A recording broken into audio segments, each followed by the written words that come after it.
ito na yung motor na pinahirapan ko mandar, oh. So, okay na. Ito, hinihintay na may-ari ito kasi wala lang ito tumirik, eh.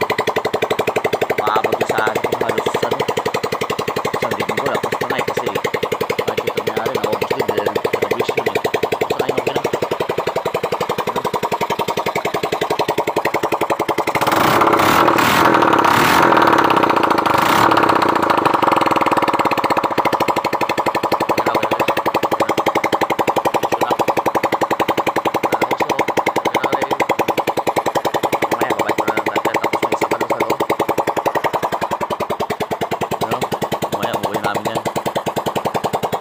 Budget na may-ari kung talaga bang ano, baka mga matagalan, eh.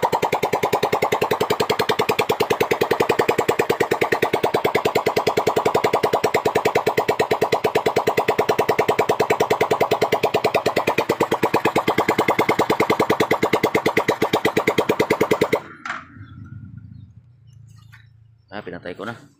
Sayang yung gas, pero okay na, good condition na.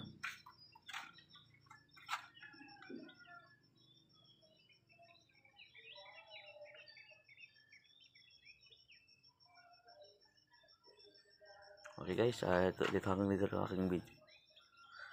Hanggang dito na ang video ko guys. Mamaya konti, hintayin ko lang mga tropa ko para ibabalik namin to mga flarings. Mga dapat ayusin dito.